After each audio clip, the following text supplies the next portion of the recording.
Smart City, c'est clairement lié à ce qu'on appelle les smart grids. C'est des réseaux de tout d'ailleurs, des réseaux de gens, des réseaux de transport, des réseaux d'eau. Et l'important, c'est que tous ces réseaux soient le mieux interconnectés et surtout soient le mieux dimensionnés. Et pour ça, on a besoin d'avoir le maximum d'informations pour justement créer la ville de demain la plus optimisée possible. For me, the smart city, that is a term that was created by Cisco in 2007, more or less. For a marketing idea, and it has been a success idea. Smart city is a city that uses all the power of technology for having data, for analyzing it, with the idea of make them better decisions anywhere and anytime. That was our point. Du fait de mon activité professionnelle, ça m'évoque les données, la valorisation des données, et donc mettre la donnée au service de l'urbanisme. Alors, il y a plein d'applications possibles, on va pouvoir optimiser l'éclairage public avec des capteurs, on va pouvoir optimiser nos consommations d'énergie. À terme, en fait, l'objectif de tout ça, ça va être de créer une ville où on se sente mieux, avec un meilleur impact écologique, environnemental. Smart City, la première chose qui vient, c'est l'innovation, c'est la ville à la pointe, c'est les objets connectés. C'est finalement une vision assez techno quand même de tout ce qui peut être la ville dans son évolution et sa prise en compte de la population. Malgré tout, au service des habitants quand même. Alors Smart City Toulouse, j'avais le sentiment quand même que on cédait à un effet de mode. Est-ce que parce que ça devient smart maintenant parce qu'on a mis des technologies, ça impliquerait que c'était stupide avant. Et quand on connaît l'histoire de la ville, on sait qu'il y a énormément d'intelligences qui ont été développées depuis l'Antiquité au moins. Donc c'est pour ça que je trouve très dommage que dans la capitale d'Occitanie aujourd'hui, on ait choisi Open Métropole et Smart City. Alors c'est pas une critique sur le fond, c'est une critique sur la forme qui renvoie à la fois à un modèle, on va dire, très fantasmé, celui des acteurs de la Silicon Valley. On a produit un rapport officiel sur le sujet des villes intelligentes. Il y avait des spécificités françaises qui valaient la peine d'être défendues, d'être affichées. Le numérique, c'est un moyen pour le bien vivre. Voilà, c'est pas un but en soi. Même si je suis un chercheur en informatique, en IA, non. Quand je pense à la Smart City, c'est la ville pour les citoyens, pour ceux qui vivent, pas pour moi, pas pour mes ordinateurs, quoi, voilà. La technologie doit toujours disparaître. C'est comme la mayonnaise, ça ne sert à rien de savoir comment ça fait. Smart City, ça m'évoque surtout la capacité d'écouter et de travailler avec les citoyens, de pouvoir développer, proposer des solutions qui améliorent la vie des habitants de cette ville. Comment peut-on mieux vivre, mieux rendre service avec les solutions du XXIe siècle et avec cette capacité à emmagasiner des savoir-faire pour le redonner aux citoyens. Pour moi, smart, c'est beaucoup plus tourné vers le vivant. Et le vivant est smart. Technologie, pas obligatoirement. Le vivant est extrêmement connecté, il traite énormément d'informations et il le fait avec les atomes les plus abondants, avec une économie complètement biocompatible, avec des ressources locales et tout ça avec un super ancrage territorial résilient. La ville intelligente est pour nous, DGALN, au service de la lutte contre le changement climatique, tout ça en mettant bien sûr le numérique au service des citoyens et des usagers de la ville. Au-delà de simplement des innovations telles que des objets connectés ou la mobilité, le smart grid, la Smart City va aussi chercher à résoudre des problèmes écologiques et doit s'intéresser très fortement à la transition énergétique et au cycle court. Les défis qui nous ont été apportés par le Covid, c'est trouver des solutions à côté de nous, dans une approche durable. Donc une ville connectée, c'est aussi une ville qui s'adresse en direct aux citoyens pour répondre à ses besoins. Pour moi, la Smart City et Toulouse Open Métropole, ça évoque une ville moderne, à l'écoute du besoin des administrés et qui répond à ces besoins-là avec un maximum de sobriété et un maximum d'efficacité. Et ça, c'est particulièrement intéressant à voir à Toulouse, avec en plus une logique de concertation, une logique de co-construction par rapport peut-être à d'autres villes où la démarche a été, excusez-moi l'anglicisme, un peu top-down, et donc on a imposé un modèle aux citoyens. Quand j'entends Smart City Toulouse, je pense à une ville qui répond mieux aux besoins et aux attentes de la population, une ville dans laquelle aussi on développe des nouveaux projets qui associent à la fois la métropole, des startups, des grands groupes et tout un tas d'acteurs. Pour moi, le projet Smart City de Toulouse est d'abord une démarche transverse qui a mobilisé beaucoup d'acteurs. Et ça a été une approche assez novatrice puisqu'elle a sorti en fait les interventions des différents silos dans lesquels ils se trouvaient pour centrer l'intervention d'abord sur l'usager final. The Smart City concept is much more about change. In the city of Oslo, our work is to be much better to collaborate inside, but also to collaborate outside. The city in itself has acknowledged that. We can't fix all the challenges ourselves. We need to work with the stakeholders around us in a much better and more professional way than we do today. To have the good dialogue with the citizens, I think it's very important. Effectivement, ça a évolué avec toute la co-construction qu'on connaît aujourd'hui, toute la collaboration, tout le citoyen au cœur de toutes les actions, puisque finalement c'est directement lié, puisque c'est pour le citoyen qu'on le fait. Maintenant, il y a d'autres projets qui sont quand même moins axés sur le citoyen individu et plus sur le collectif, où forcément il a moins sa place, ça se fait pour lui, mais quand même en dehors de lui. It's all about having the citizen in the center, in focus, and I think people expect to be involved in policy making and how we develop the city. Not only every fourth year with the election. We cannot find all the right answers ourselves. We need to do this together with the stakeholders. Donc pour moi, les Smart Cities, c'est une question de citizens, la participation citoyenne, la co-construction de ces politiques. C'est un modèle de gouvernance open où la ville travaille avec son écosystème, que ça soit le privé, que ça soit le monde de la recherche et de l'innovation, le citoyen, la citoyenneté, et on partage une feuille de route, on partage une vision.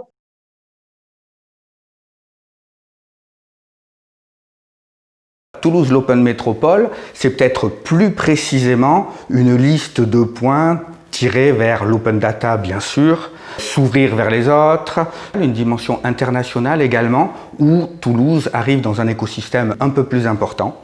Et puis également tout ce qui est autour de bien vivre dans sa ville, voilà. L'Open Métropole, ça pourrait m'inspirer deux choses d'un point de vue technologique, donc tous les enjeux d'open data, où il y a une ville qui met à disposition ses données, une ville qui veut être intelligente, qui veut être au devant et dans le domaine de l'innovation et qui veut inviter à un renouveau, c'est d'abord une ville qui ouvre ses données parce que c'est une forme d'invitation. En premier lieu, ça évoque le sujet très important pour la ville de demain qui est la maîtrise de toutes ces données qui sont liées à son aménagement, à ses flux et la gouvernance de ces données. Mais aussi, c'est la capacité à intégrer différents systèmes sans être pour autant prisonnier d'une offre industrielle, d'un système verrouillé. Dans cette notion d'open métropole, il y a aussi cette notion de partage de données accessibles à tous pour créer de nouveaux services et ça de manière contrôlée, pas au sens Big Brother du terme, mais où la métropole garde quelque part un peu le contrôle des infrastructures, des usages qui en sont faits.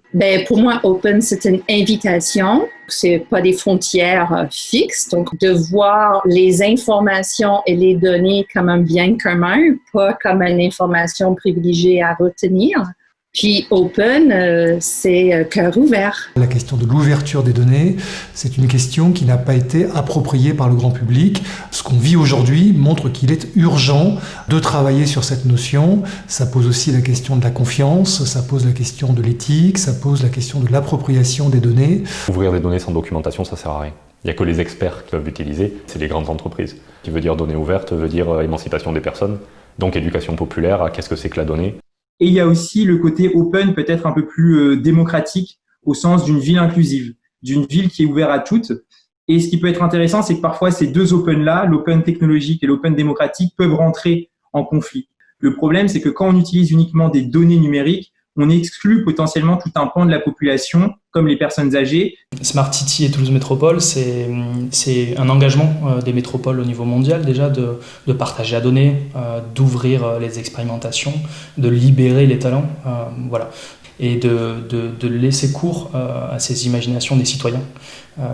Ne plus contrôler, mais laisser faire et faciliter. Pour moi, c'est vraiment la montée en puissance de l'autonomie et surtout la montée en puissance de l'auto-organisation, donner aux gens beaucoup de marge de manœuvre pour qu'ils puissent eux-mêmes s'approprier les outils à leur disposition, s'approprier les façons de faire ville, de fabriquer leur propre ville, leur propre vécu de la ville au quotidien. Ce qui m'intéresse, moi, c'est la manière dont les villes seront en capacité d'accueillir sans avoir à trier dans ces populations. Donc c'est la dimension de l'hospitalité. Ça m'évoque aussi la capacité qu'on a à avoir des gens qui viennent d'Allemagne, qui viennent des Pays-Bas, qui viennent des Pays Basques, qui viennent d'Afrique, qui viennent du Moyen-Orient, parce que c'est une ville ouverte. C'est la ville de Lugaro, c'est la ville qui fait rêver. Puis pour le côté open, je fais partie de la population vis-à-vis de laquelle la plupart des villes s'ouvrent. Je fais des études, je suis diplômé, j'ai un travail. Pour autant, je sais aussi qu'il y a une population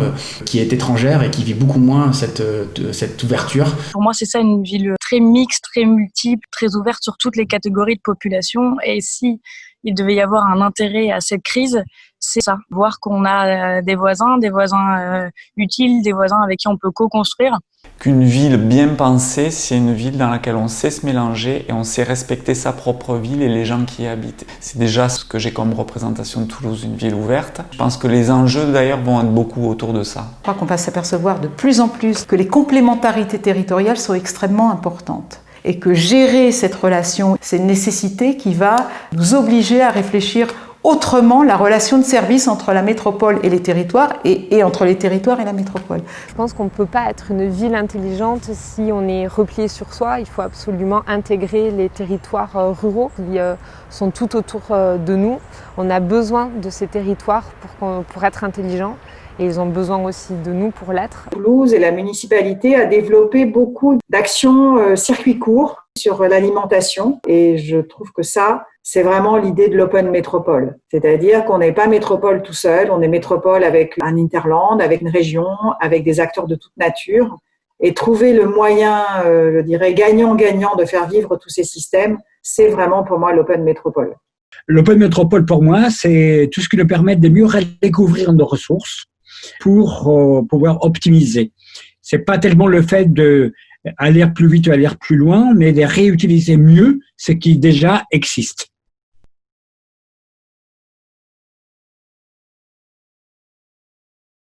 La principale réussite de la Smart Cities Toulouse, c'est précisément d'avoir su bâtir les fondamentaux, c'est-à-dire en fait ce big data qui permet d'avoir toutes les données disponibles pour pouvoir maintenant construire des projets concrets. Les réussites de la Smart City Toulouse, c'est une capacité de R&D, une capacité d'ingénierie, une capacité d'innovation qui est assez aveuglante.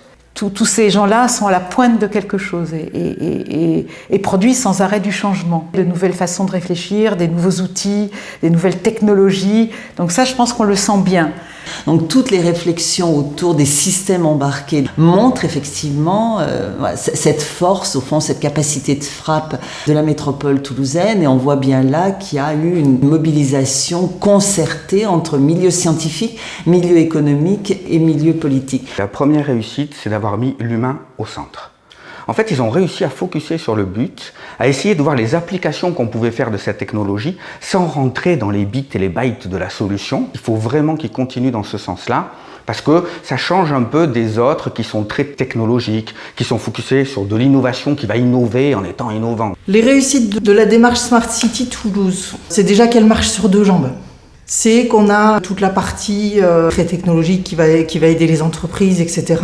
Et puis c'est tout le fonctionnement qui est vraiment admirable parce qu'on a un fonctionnement très horizontal avec les citoyens, mais aussi avec tout type d'acteurs. Les réussites de la démarche Toulouse Smart City, c'est avant tout les échanges. Mettre de l'intelligence technique dans la ville, c'est finalement assez simple. La principale difficulté va résider dans le fait de mettre de l'intelligence collective. Et derrière, comment on les met en œuvre. Et à ce titre-là, je pense qu'il y a quand même un gros travail de concertation et d'échange qui a été mis en œuvre et qui mérite d'être mis en avant. Pour moi, la plus grande réussite de la Smart City à Toulouse, c'est l'engagement d'un grand nombre d'organisations totalement différentes se réunir, travailler pour aller vers des solutions collectives. Donc, quand même, une très grosse valeur ajoutée de la Smart City, c'est de dire on monte d'un cran. Et collectivement, les acteurs, en gros, acceptent le jeu de se réunir non pas dans leur propre intérêt, mais dans un intérêt général qui est orienté autour d'un enjeu social et environnemental. Pour moi, les réussites de la Smart City Toulouse, c'est avant tout d'avoir posé le cadre d'une concertation publique-privée, d'avoir associé également un tissu de start-up, une nouvelle génération d'offres de solutions et d'avoir posé le cadre d'une méthode de travail assez agile. Pour moi, les réussites de la Smart City de Toulouse, c'est vraiment cette démarche autour de la concertation citoyenne pour intégrer les citoyens et tous les acteurs toulousains dans la stratégie de la ville. Et donc vraiment de garder en fait cette presque hygiène de concerter systématiquement. Je prends l'exemple de la cartoucherie par exemple. À chaque fois qu'on a des projets à Toulouse maintenant, on va mixer les usages, les publics, l'alimentaire, le culturel, etc. Et forcément, dès qu'il y a l'alimentaire, le mine est consulté sur des projets urbains. Pour moi, c'est vraiment l'incarnation de la Smart City. Un autre succès majeur et de taille, c'est l'organisation d'événements. Je pense à l'événement de Smart City qui est organisé chaque année, Place des Capitoles, Salle des Illustres, ou encore au Forum Futurapolis, qui attire chaque année, à chaque nouvelle édition, de plus en plus de personnes. Alors la réussite de Smart City Toulouse, le point le plus fort, le plus clair, c'est le lieu et le moment de rassemblement où effectivement on parle de tout ça et on s'en préoccupe. Rien que ça, c'est déjà une vraie victoire puisque tout le monde le connaît, tout le monde sait où ça se passe. Les forums Smart City qui étaient présents laissaient la part belle aux citoyens, c'était des participations ouvertes. Cette association des prix des appels à projets citoyens, ça m'a semblé une vraie forme de réussite. Parmi les réussites de la démarche Smart City Toulouse, ce qu'on appelle le laboratoire des usages, qui est une modalité du renouvellement des formes de la démocratie locale, en quelque sorte. De tester des applications, de tester des services, en passant par la participation des habitants, permet de les impliquer dans la production des politiques publiques. Toulouse est une ville qui a un laboratoire des usages. C'est une démarche que j'ai toujours saluée, parce que je pense que c'est au travers les usages qu'on rend inclusif la ville. Parce que c'est comme ça qu'on pourra sortir des modèles économiques productivistes, des rentabilités à tout prix, et qui laissent de côté l'appropriation de la ville pour une meilleure qualité de vie. Le laboratoire des usages, c'était une découverte. C'est au centre d'un dispositif où tout le monde a sa place et où on fait émerger le meilleur de chacun. Et finalement, on peut aller au-delà des objectifs. Pour moi, dans le domaine dans lequel je suis, et en plus en qualité de fonctionnaire, ce travail en transversalité, c'est vraiment important et c'est vraiment une réussite. Je vais plutôt parler de ce que je connais, notamment du laboratoire des usages.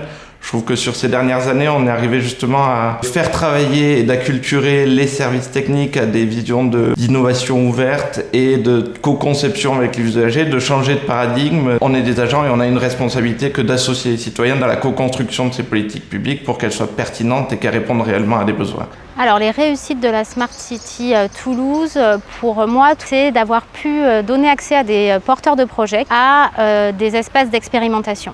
D'abord l'accès à l'espace public, mais aussi la facilitation, l'accès à des services de la métropole et donc finalement d'accélérer des processus qui pourraient être très longs et puis d'allier la puissance d'une collectivité à l'imagination des entrepreneurs. Alors, il y a une réussite de la Smart City Toulouse qu'on a vécue avec Atom de près, c'est le label French Tech. Ça a fait naître tout un écosystème et ça l'a développé fortement. On a grandi un peu comme avec un grand frère à nos côtés. On a pu travailler avec les services de la métropole, on a pu travailler avec les élus sur des questions de développement, sur des questions de recherche, sur des questions de collaboration. C'est ça la vertu, à mon avis, de la Smart City toulousaine, c'est cette capacité non seulement à penser des meilleures solutions technologiques, mais aussi avec des entreprises toulousaines au service des habitants de Toulouse. On peut parler du parking intelligent, on peut parler des lampadaires intelligents, etc. Construits, fabriqués, mais aussi développés grâce à des PME toulousaines. Je pense qu'une des réussites de la Smart City Toulouse, c'est l'énorme travail sur les mobilités urbaines. Et par rapport à la période Covid qu'on vient de vivre, maintenant que et le tram, c'est des quartiers qui ont été redessinés, les vélos, les trottinettes, tout ça, vont pouvoir vraiment être utilisés et le design de la ville a évolué dans ce sens. Je vis à Toulouse, je vais partout en vélo. J'ai remarqué un vrai effort de la ville pour mettre des pistes cyclables. Je me réjouis de ça. Tout le système de transport public marche mieux et on voit les résultats, quoi. Une ville plus piétonne avec plus de transport écolo, moins bruyant. Et l'un des succès que je vois sur ce sujet-là de la mobilité, avec notamment le projet Commute, où en fait plusieurs entreprises de la zone aéroportuaire de Toulouse-Blagnac ont mutualisé leurs différents plans de déplacement pour essayer d'agir de manière collective sur les transports. Une des réussites que je vois, c'est celle qui consiste à produire de l'hydroélectricité elle couvre ou elle produit les besoins de l'éclairage public de la ville. La ville pourrait être, pourquoi pas, à énergie positive. Et moi, ce que j'aime beaucoup, vraiment, c'est la ferme solaire de l'Oncopole. C'est toute la partie éclairage intelligent dans les rues où c'est installé. Moi, je trouve ça absolument génial. Là, on va dans le bon sens. Et moi, en tout cas, ça fait partie de mes valeurs et ce que je souhaite pour ma ville de demain. Un autre projet qui pour moi est très important, c'est Toulouse Métropole a choisi d'utiliser la norme ISO 37101, un standard ville durable, intelligente et résiliente, autour de sa stratégie Smart City. Les réussites des Smart Cities aujourd'hui, on s'en aperçoit en ce moment chaque minute, c'est celles qui ont su préserver un réseau de services publics, que la Smart City est attentive à ce qui relevait du bien commun, la capacité à ce bien commun de pouvoir fonctionner correctement. Aujourd'hui, on doit modifier nos habitudes de vie du fait de la pandémie, mais le fait est qu'on a accès à tous les services. Ça n'est pas le cas dans tous les pays et ça n'est pas le cas dans toutes les villes.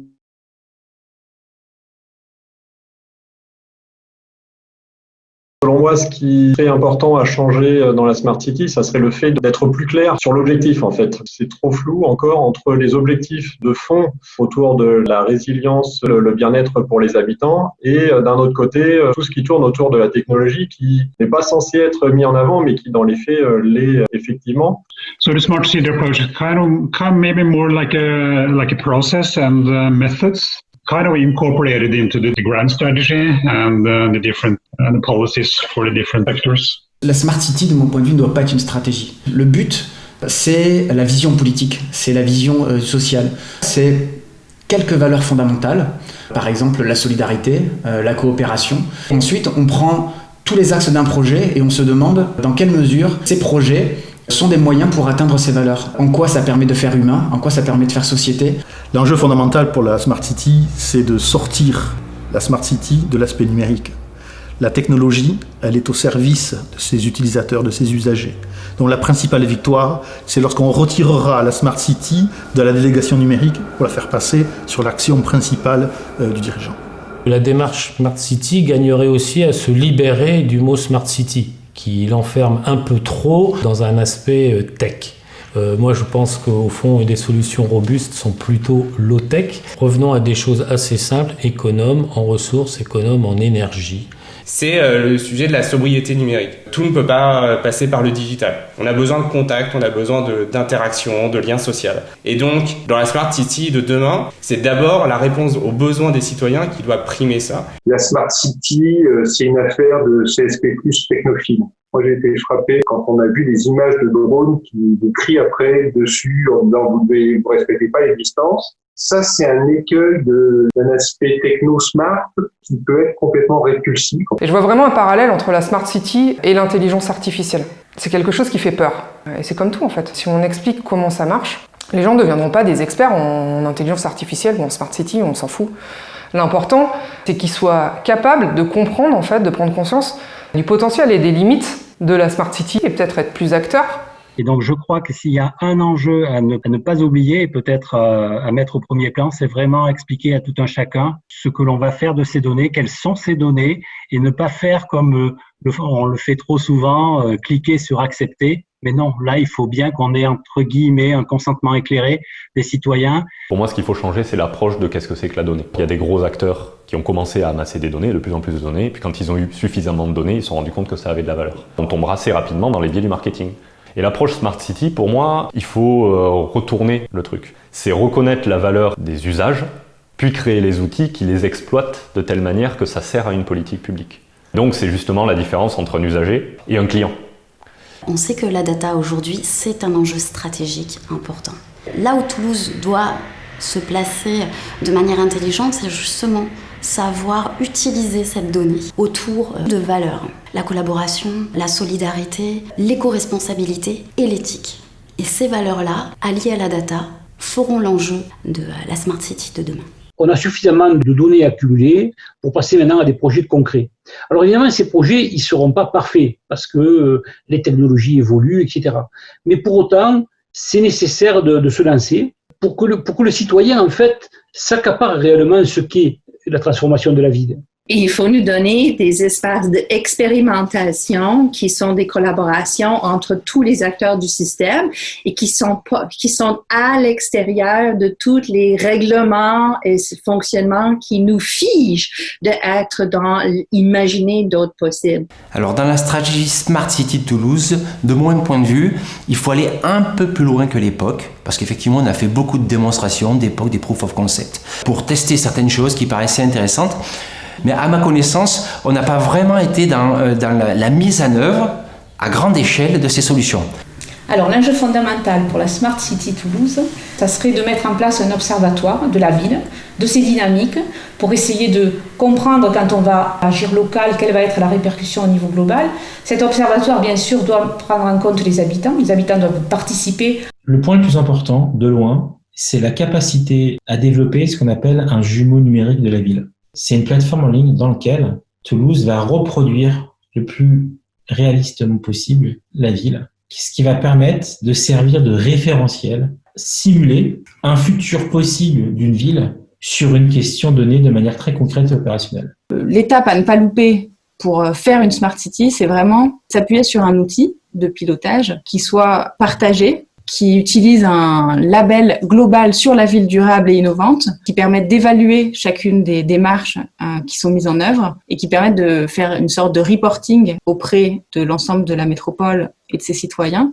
C'est la capacité à horizontaliser un certain nombre de rapports. C'est-à-dire faire en sorte qu'il y ait une intelligence collective qui se crée avec tous les contributeurs. Plutôt un rôle de concentrateur, d'opérateur de consensus, de mise en commun de normes, etc. C'est pour moi d'abord ça, le rôle qu'on attend d'une ville, d'une métropole, pour fédérer un certain nombre d'informations.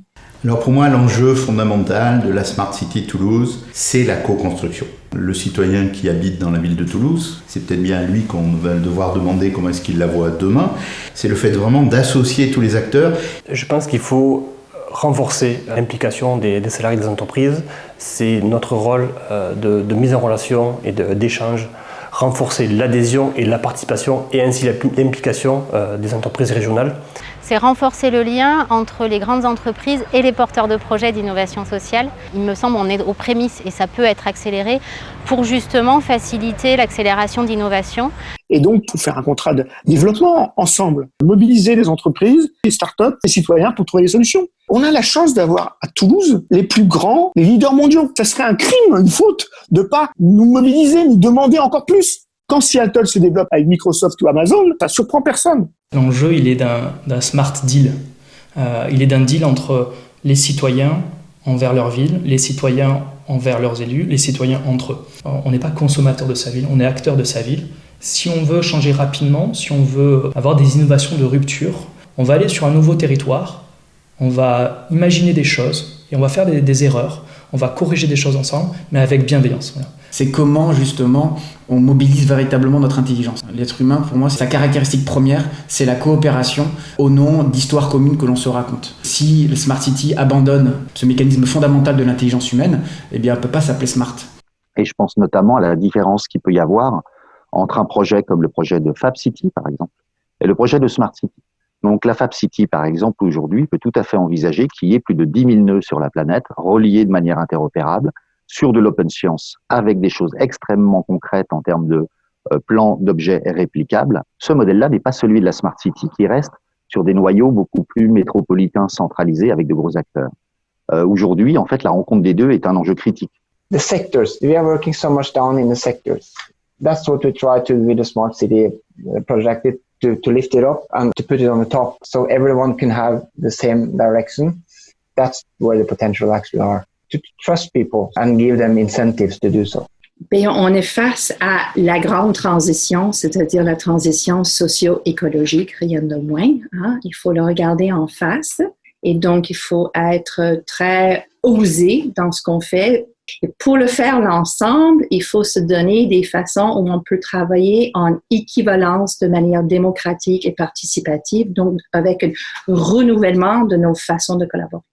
The battlefields are going to be ecological sustainability, very related with air pollution, very related with mobility, everything related to climate change, on the quality of environment, other things, very interesting. But the key is that the city doesn't kill us. Pour moi, un des thèmes importants pour toutes les grandes villes dans les années à venir, ça sera la résilience, le fait d'améliorer la capacité des villes à résister au changement climatique et aux différentes crises à venir. Et je pense que ça, la Smart City, ça pourrait être un outil formidable dans ce sens-là.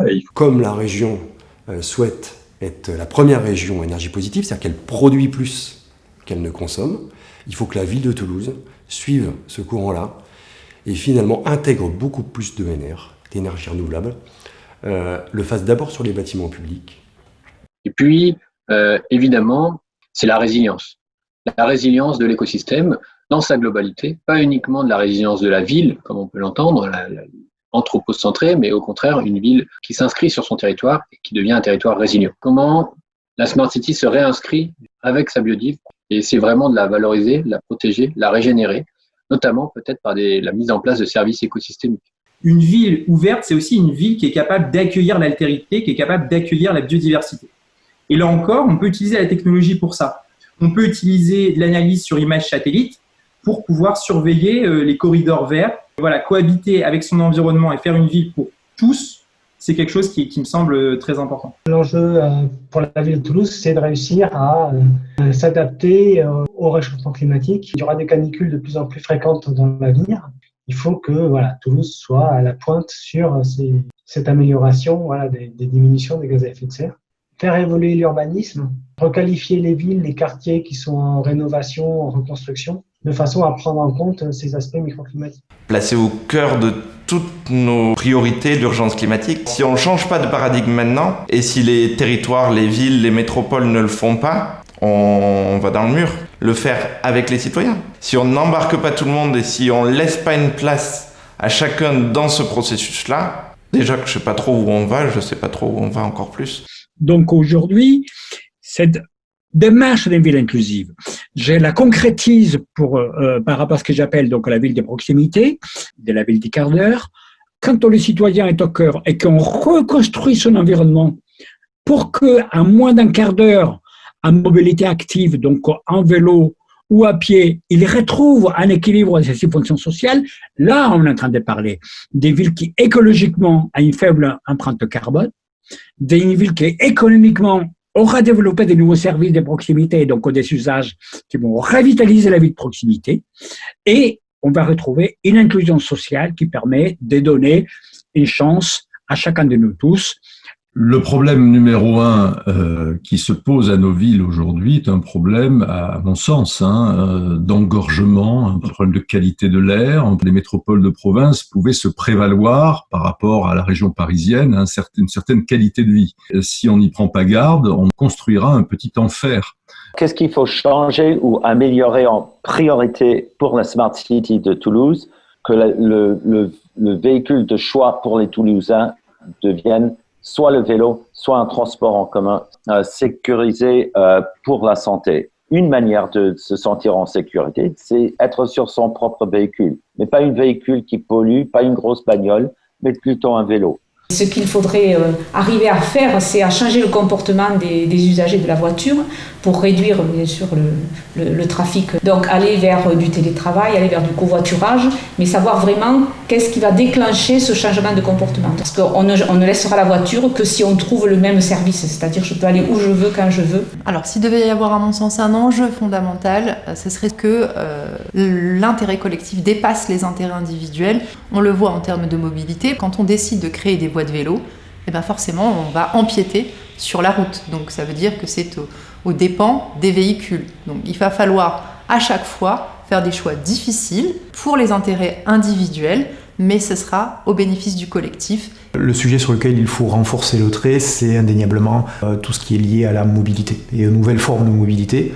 Il y a bien sûr les transports en commun, mais il y a aussi toutes les nouvelles formes de mobilité autour de ce qu'on appelle les modes actifs, la marche à pied, le vélo, les trottinettes, enfin tous ces nouveaux modes de déplacement dans une logique de proximité, c'est ça qui est important. Donc, aller vers la construction de la ville des proximités, vers la ville maillée, vers la ville multipolaire, vers la ville dans laquelle, très près de chez soi, on retrouve l'essentiel des services. Et la ville des proximités nous amène à nous questionner sur le rêve de la ville, sur la manière comment on gère nos ressources, comment on optimise nos ressources, comment on fait qu'un lieu ait plusieurs usages et que chaque usage soit d'autres domaines des possibles.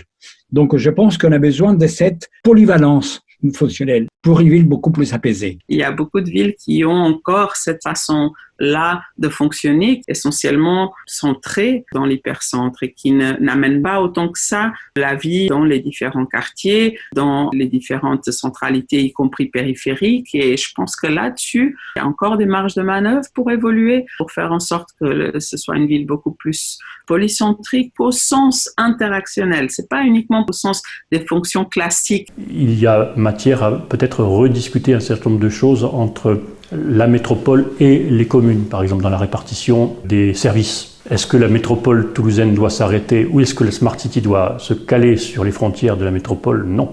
Il est possible aussi qu'on ait besoin de penser à des laboratoires d'usage qui seraient centrés sur un quartier et qui répondraient à des problématiques de quartier, de vie de proximité, etc. Parce que ça permet d'impliquer les acteurs de la proximité.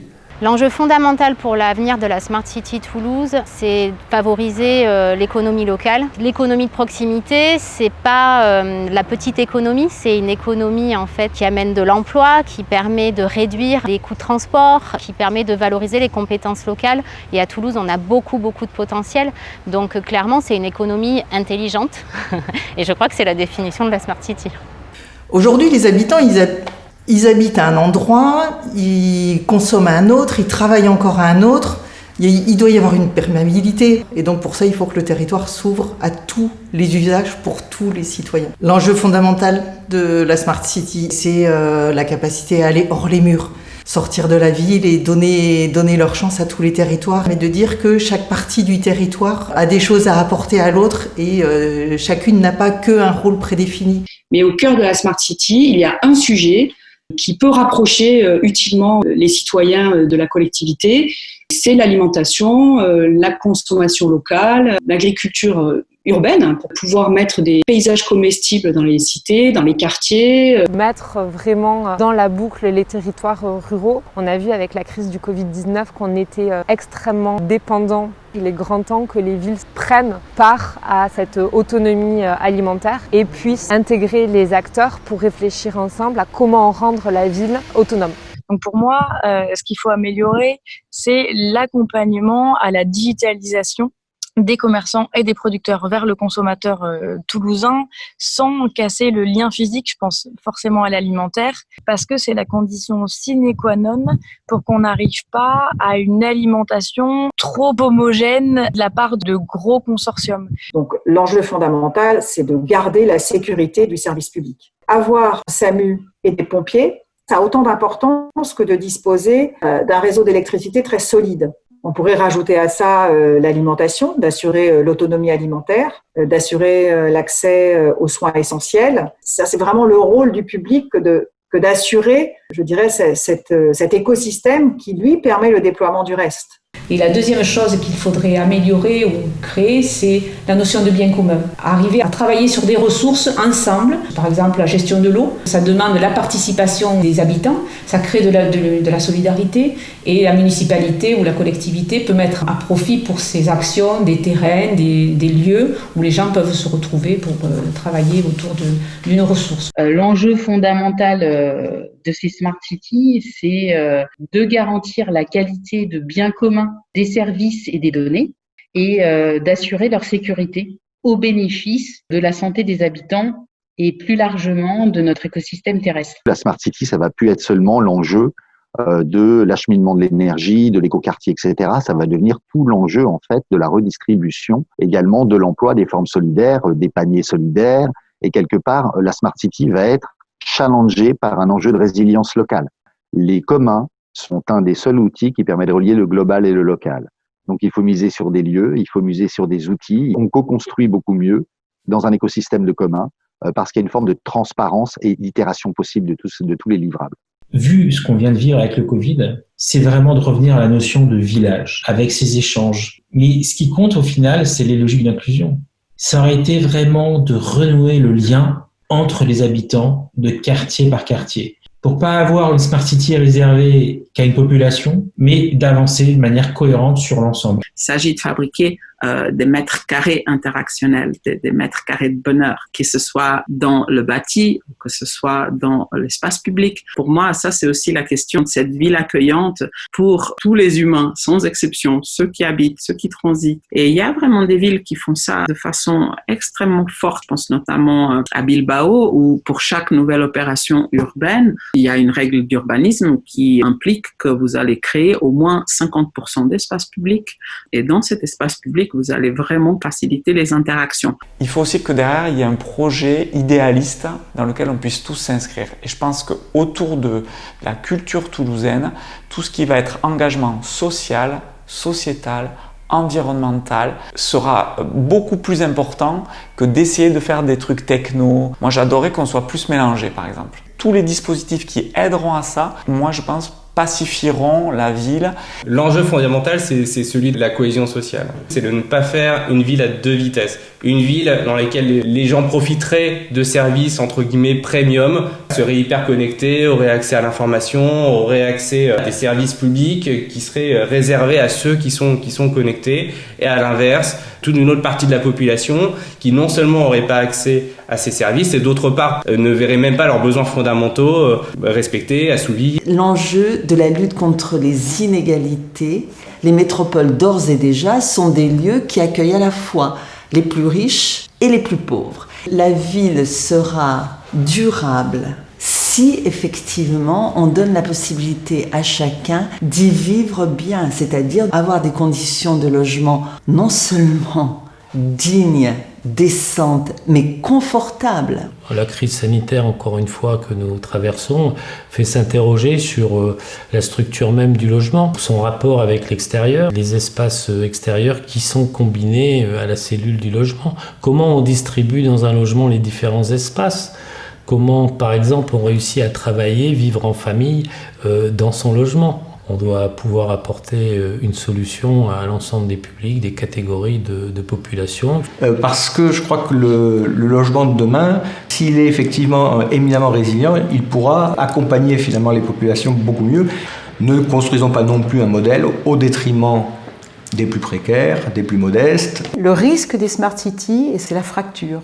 Vous avez les gens qui sont du bon côté, qui vont s'adapter, puis vous avez des gens qui sont de plus en plus décrochés, de plus en plus loin. Le risque, c'est d'un côté d'œuvrer vers une ville qui est apaisée, qui est au service de tous, qui facilite, à une ville qui va vers des risques insurrectionnels de gens qui n'y sont pas. Également aussi intégrer dans cette démarche, de faciliter en tout cas l'insertion des travailleurs handicapés. L'inclusion de tous et de toutes est fondamentale pour faire Toulouse, encore une fois, une ville où il fait bon vivre demain. Si on implique les citoyens dans des démarches, il faut leur donner de la visibilité, de la transparence sur les démarches. Et où se jouent les zones de décision. Et donc derrière, je pense qu'il y a vraiment un enjeu de dire aux citoyens, ou quand on ne le sait pas, de dire qu'on ne sait pas. Mais en tout cas, de pouvoir l'afficher clairement quand on lance des processus démocratiques. Une ville ouverte, c'est simplement une ville qui n'exclut pas. À chaque fois qu'on fait l'effort pour ouvrir et pour partager, que ce soit des données ou au travers simplement de l'association des citoyens, on aboutit généralement à des projets plus partagés dans leur définition et plus acceptés et plus au point, plus adaptés pour la vie de demain. Il faut utiliser certainement la ville intelligente, au travers notamment de son appareillage numérique, pour faire participer les citoyens à la construction de ces politiques. Des budgets participatifs, des outils de votation, d'initiatives citoyennes, des outils d'interpellation des exécutifs, des outils de dialogue. Il faut sans doute aller plus loin pour que réellement chacun soit en capacité de faire valoir sa sensibilité, son expertise, son talent au service de la construction du bien commun. Alors, qu'est-ce qu'il faut changer ou améliorer dans la stratégie Smart City ? Je dirais que la première version qu'on a connue, c'était une promesse, quelque chose de nouveau. Une direction, une façon de faire, une méthodologie. À présent, je pense qu'on attend tous en tant qu'acteurs et puis en tant que citoyens aussi de libérer tout ça. Du coup, il y a un vrai changement de paradigme que doit avoir la métropole, non plus initiateur, mais facilitateur. Je laisse les clés de la maison en faisant confiance, avec des grandes règles, pour que tous les acteurs puissent s'engager.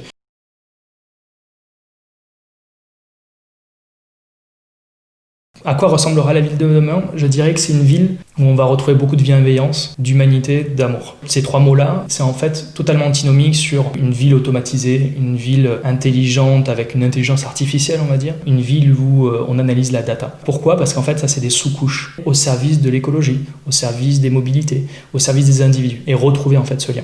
Ce qui serait magnifique, c'est de pouvoir faire à la fois évoluer cette ville vers l'intelligence artificielle et les nouvelles technologies, tout en gardant l'âme de Toulouse, avec des belles valeurs, la bienveillance, la solidarité, l'entraide.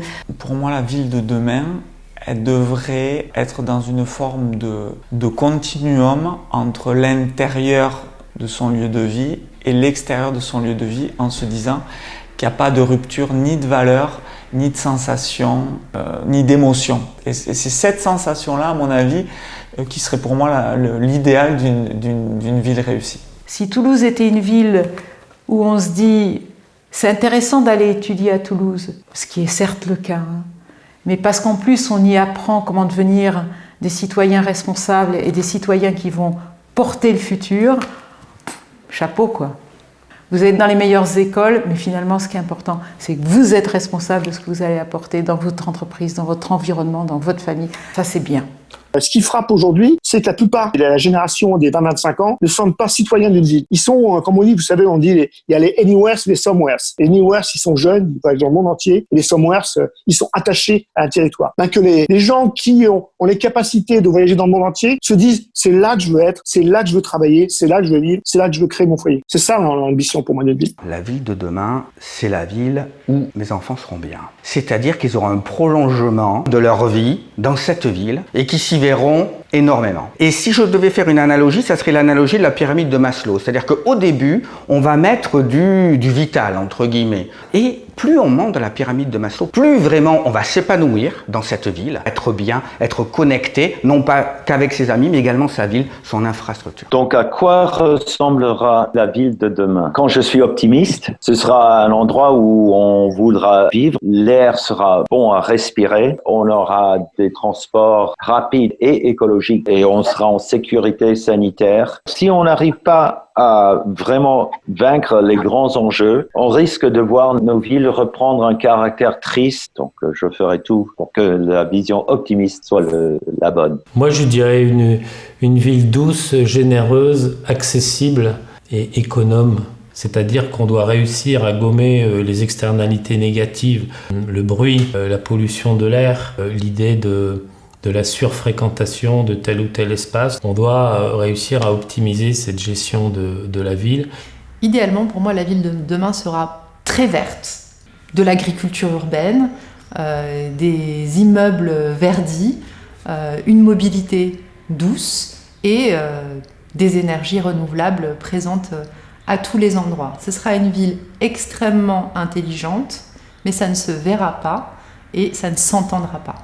Spontanément, pour moi, c'est une ville sans voiture. Je ne sais pas comment, et je sais que c'est difficile. Parce que pour moi, maintenir la voiture dans la ville, c'est comme être diabétique et se goinfrer de sucre. C'est pas possible. Voilà, c'est juste pas possible. Et il va falloir se débarrasser de la voiture telle qu'elle existe aujourd'hui. Les grandes villes vont couper de 50% le nombre de véhicules à l'intérieur de la ville. Donc, il faut vraiment trouver des alternatives, en fait, de mobilité. Et ces alternatives de mobilité, elles doivent être propres et elles doivent être faciles à prendre. Donc, c'est de la mobilité as a service, comme on dit. Avant, le patron cherchait à comprendre pourquoi il aurait une valeur ajoutée à ce que son salarié travaille à distance. Les choses se sont inversées. Le salarié nous pose la question de la valeur ajoutée de venir au bureau. Ça change complètement les choses. Il faut connecter ces gens. Et puis, si on va plus loin, ça va jouer beaucoup sur la mobilité. Les gens vont moins bouger, pas aux mêmes horaires. Pourquoi la métropole n'organiserait pas ça aussi ? Pour que finalement on partage toutes ces données entre les entreprises et le territoire pour désengorger cette ville. Moi, je suis persuadé que le fait que des véhicules électriques rechargés avec des renouvelables, avec zéro pollution, puissent être autonomes, c'est-à-dire ne vous mangeront pas du temps pour le conduire, ça modifie complètement l'urbanisme. Parce que le souhait de nos concitoyens, c'est pas de vivre en appartement, mais c'est la maison avec un petit barbecue. Et ce qui était jadis combattu par des urbanistes en disant il faut absolument faire une ville verticale, je pense qu'on va revenir un peu. Depuis une vingtaine d'années, on a remis en question ce qu'on appelle, en le disqualifiant d'ailleurs, l'étalement urbain. Ce qu'a montré la crise, c'est l'appétence pour cette urbanisation-là, un peu desserrée, où on peut respirer, où on retrouve le lien à la nature.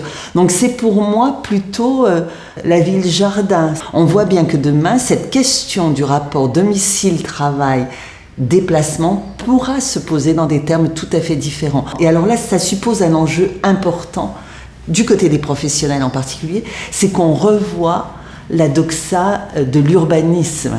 Après, on risque aussi d'avoir, mais tant mieux, je dirais, de retrouver de la qualité à des formes urbaines dont aujourd'hui on considère qu'elles ne sont pas forcément les plus vertueuses. On pense à l'étalement pavillonnaire. Oui, on peut peut-être imaginer qu'on pourra travailler plus dans son pavillon et qu'à ce moment-là, on aura un taux d'usage de tout ce qui est bâti qui sera plus important qu'aujourd'hui.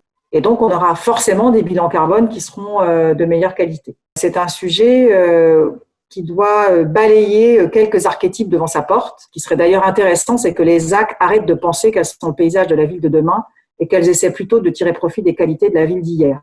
La ville de demain, c'est la grande ville. Mais la grande ville n'est pas forcément la ville surdensifiée. C'est-à-dire qu'il y a d'autres formes qui sont envisageables. Et en même temps, une ville qui serait étalée ne serait pas non plus une solution du point de vue du développement durable. Donc il faut trouver une économie générale de la ville qui reste encore peut-être à inventer. De toute une série de registres d'innovation sur les modes d'habiter.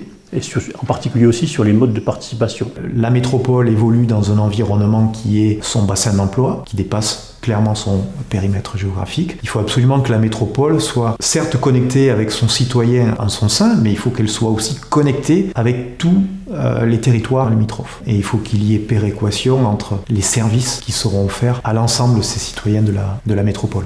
Parce que si on est en capacité de fournir service en continuité, finalement, on va réduire la notion de frontière entre différentes villes ou villages.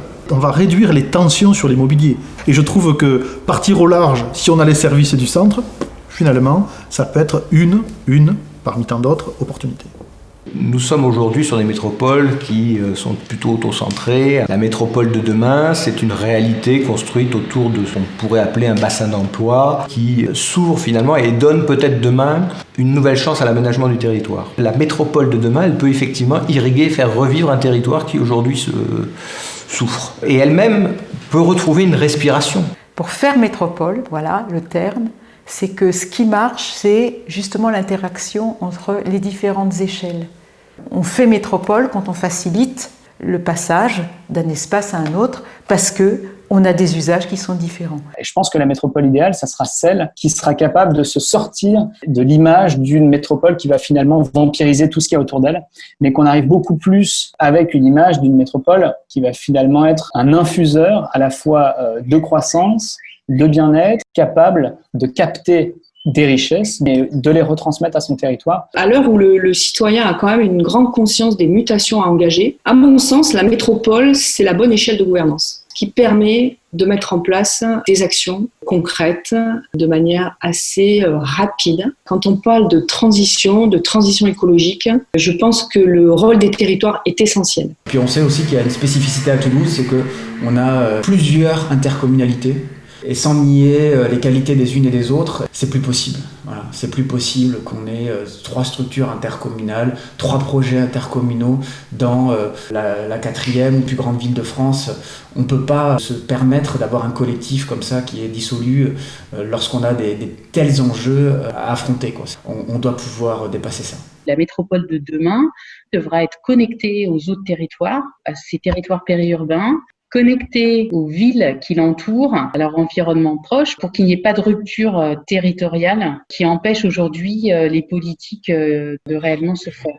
Un peu d'abolir ces frontières territoriales, administratives pour répondre à ces enjeux. S'il y a un cri du cœur que j'ai envie de lancer aux villes, c'est vraiment qu'elles aillent au-delà de leur centre. Je crois que c'est vraiment important qu'on puisse avoir une logique dans laquelle on ne s'occupe pas que du top modèle. Cette tentation de toujours refaire encore la place du Capitole, la place de la cathédrale, ils sont déjà des endroits de beauté. Pour moi, le vrai enjeu, c'est d'injecter cette beauté partout, que ce soit au sein des quartiers, que ce soit au centre-ville ou que ce soit dans la périphérie, la plus banlieue qui puisse exister.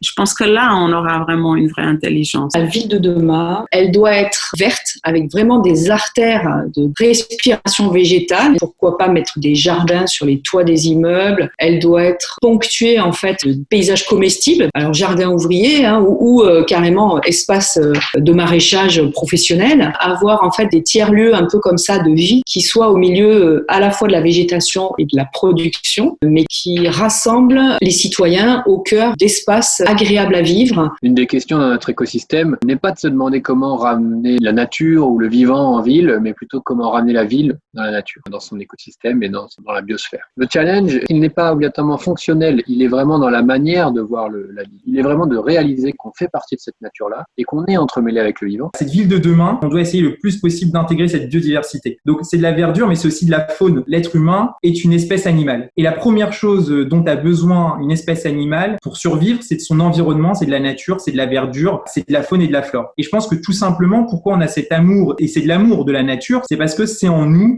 Un moyen de le faire ressortir de manière belle et harmonieuse, c'est d'inviter la nature dans nos villes. À Toulouse, il sera de plus en plus chaud. Pitié, mettons en place des espaces verts qui fassent que Toulouse, ce soit une ville qui continue d'être respirable sans que tout le monde installe sa climatisation. Travaillons cette notion de verdure parce que de tout ça va découler plein d'autres choses autour. Donc moi, c'est à ça que je suis plus attaché. Puis j'aime la terre et j'aime le vert. Il ne faut pas forcément voir la ville du futur, la Smart City, comme uniquement de la technologie et des apports futurs, mais regardez ce qui s'est passé, ce qui a été fait il y a 2000 ou 3000 ans dans les villes du Sud, dans les villes méditerranéennes, les villes blanches. Changer les matériaux de construction, revenir peut-être à la terre crue, par exemple, permet d'avoir des conditions de confort bien meilleures à l'intérieur, d'éviter la climatisation, et ça, c'est quelque chose qui se fait dans les pays du Maghreb, par exemple. Donc, c'est une ville où on a mieux conçu déjà le bâtiment lui-même, avec éventuellement des doubles pots qui font des espaces tampons, mais aussi des plantations qui génèrent davantage d'ombre l'été et qui laissent passer la lumière l'hiver. Un peu plus de bon sens, un peu plus d'humilité et de simplicité. La ville de demain, ce qui me vient à l'esprit, c'est une ville résiliente, où les choses sont en équilibre. On pense au présent, mais on pense aussi au futur. Et donc, on fait tout pour mettre le smart au service de la ville, pour qu'il y ait une société qui soit équitable, verte, durable. Idéalement, les territoires devront être plus sobres, plus résilients et plus inclusifs. Plus sobre par l'économie dans la consommation des ressources naturelles, des choix d'aménagement pour préserver la biodiversité, la lutte contre l'artificialisation des sols.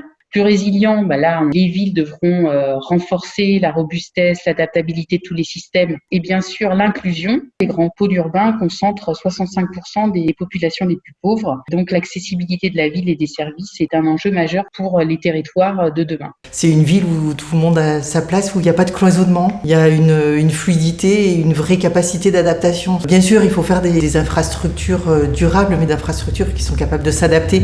C'est une ville où on peut changer à tout âge de son évolution, on peut aller à un endroit ou à l'autre et vivre aussi bien. La ville de demain, c'est aussi une ville résiliente, donc qui propose aussi des solutions qui sont évolutives. Donc, ce serait une ville où on arrive à mettre en réseau, au niveau des quartiers, des énergies qui sont produites localement. L'expérience qu'on peut tirer de la crise que nous continuons à traverser aujourd'hui, on a oublié de se prononcer sur ce à quoi nous devons renoncer. On ne peut pas sans cesse repousser les limites du possible, on doit optimiser les ressources dont nous disposons, optimiser aussi le rapport au numérique, qui n'est lui aussi pas sans fin, il n'est pas illimité. On rentre dans une crise de l'aéronautique, on ne sait pas comment elle va s'en sortir. Donc on ne peut pas rester attaché à des économies monofonctionnelles.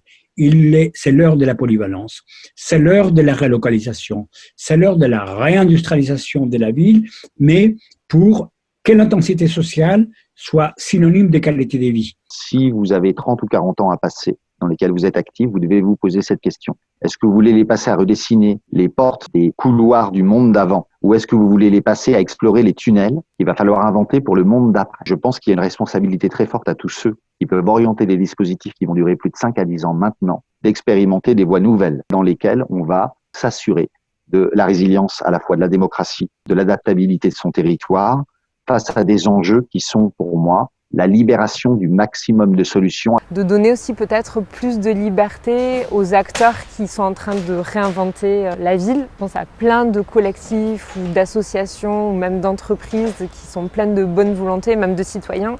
Donc de leur laisser plus le champ libre et que les process soient simplifiés, permettant à ces gens qui ont envie de créer. Pour moi, la Smart City, c'est d'abord s'appuyer sur les intelligences des hommes et des femmes. On arrive à trouver de la complémentarité entre les différentes personnes qui sont au niveau d'un quartier, par exemple, et on arrive à recréer des espèces de villages, mais en tout cas de quartiers où on travaille, où on habite, où on cohabite, on échange, on produit. Le futur de la ville, déjà, c'est une ville où on a moins besoin de se déplacer pour vivre. C'est une ville où on a plus besoin de fréquenter son prochain. C'est la ville vue comme un commun, quoi. La richesse, c'est ce qu'il y a autour de nous et ce qu'on est capable d'appréhender, et pas ce qu'on imagine qu'on va aller chercher extrêmement loin. Et pour ça, il faut des outils qui poussent à ça. La ville de demain, c'est une ville ancrée sur le local, ancrée sur les solidarités et la production locale. À mon sens, dans cette ville de demain, les tiers-lieux, dans leurs composantes à rassembler différentes catégories d'usagers, de rassembler à la fois institutions, citoyens et entreprises, peuvent être demain de véritables fabriques de territoire pour créer le monde de demain en associant les différentes parties prenantes. C'est une ville où on recrée avec tous les moyens nécessaires, cette solidarité de quartier. Parce que l'idée, c'est aussi de retrouver ce lien intergénérationnel. Et moi, je pense que la notion d'habitat mixte, c'est des choses qui peuvent exister, c'est des choses envisageables, qui existent à d'autres endroits. Pour moi, la ville idéale, ça serait vraiment une ville où on ne fait pas que passer, où on vit. Les places de village, c'est là où tout se passe, quoi, où on reste pas, on passe pas. C'est des villes, des lieux qui deviennent des destinations en soi. J'aimerais bien que Toulouse, et elle est en train, je pense, d'y arriver, avec, je pense, l'avènement des tiers-lieux dans Toulouse, ces festivals qui commencent à être nombreux, ces mixités de lieux, je pense qu'on peut y arriver. Donc. Mais je pense que la ville de demain le permettra certainement, ce que j'appelle l'autonomisation des habitants, c'est-à-dire qu'ils seront davantage en capacité à pouvoir intervenir dans l'espace public pour gérer les affaires qui les concernent. Par exemple à travers les budgets participatifs, autour des projets de concertation dans le cadre des aménagements paysagers urbains, par exemple. Je vois les gens en ce moment marcher, prendre la rue. Par le comportement quotidien, c'est remis en question. À qui appartient la ville? Aux familles, piétons, aux citoyens. J'ajouterais là-dedans où il y a aussi comme une espèce d'infrastructure qui nous aide, donc des espaces qui nous invitent à expérimenter comment on peut être autrement l'un avec le rapport de l'autre. Ce qui va apparaître, c'est le mot partage, je pense. Partage de l'énergie, partage des ressources. Enfin, il y a un souci aujourd'hui de nos concitoyens de vivre finalement en collectivité, mais en collectivité qui vraiment interagit, quoi. C'est ça. C'est pas chacun dans son appartement. Ça, on a vécu que c'était pas du tout la bonne solution. Et donc, la bonne solution, c'est de se retrouver. Donc, je pense que la ville de demain doit être capable de créer, non pas de la distanciation sociale, mais de l'intensité sociale. Et l'intensité sociale, on ne peut pas la donner à quelques privilégiés. Il faut qu'elle soit partout dans la ville, pour les jeunes, pour les moins jeunes, pour les immigrés, pour ceux qui ne parlent pas la même langue, avec accent ou sans accent. Il faut qu'elle soit ouverte à tous. Il faut absolument relier le citoyen. Les problèmes qu'on a eus avec les Gilets jaunes sont assez symptomatiques du fait que les citoyens veulent plus échanger entre eux, de se sentir appartenir à une communauté et de se rassembler autour d'un message, autour d'un débat. La ville connectée, et c'est pas simplement relier la ville en tant qu'institution avec le citoyen, ça doit être le moyen de relier les citoyens entre eux et de progresser finalement tous ensemble. Ce projet doit être partagé par tous et pour tous et encore une fois intégrer que ce soit les travailleurs handicapés ou les citoyens des quartiers tout simplement, que tout le monde puisse bénéficier et puisse contribuer à cette démarche pour faire en sorte que la ville de Toulouse corresponde aux besoins de chacun. Si je devais dire le mot qui relie, c'est coopérer. Faire coopérer des gens différents, faire coopérer des communes qui ont des gouvernances différentes. Dans tous les cas, ce qui définit encore une fois, de mon point de vue, l'intelligence de Sapiens, c'est sa capacité à coopérer massivement. La City ne peut pas être smart si son mot d'ordre n'est pas la coopération. Eh bien, pour moi, idéalement, il n'y a pas de modèle de ville de demain. Si on ne prend pas en compte à la fois l'histoire, la sociologie, l'économie, le climat, etc., pour moi, il n'y a pas un modèle de ville de demain. que certains grands groupes ont encore un petit peu en tête d'ailleurs, hein. Mais la Smart City d'aujourd'hui, eh bien, celle de Toulouse, il faut absolument qu'elle ne soit pas équivalente à celle de Bordeaux ou à celle de Montpellier ou à celle de Paris. Et la ville de demain, elle ne naîtra pas dans le cerveau malade d'un sauveur providentiel. Elle se construira collectivement et effectivement dans une discussion avec des allers-retours, avec des erreurs, et qui pourra être une ville à la fois évolutive, tout ce qui est le propre de la construction humaine.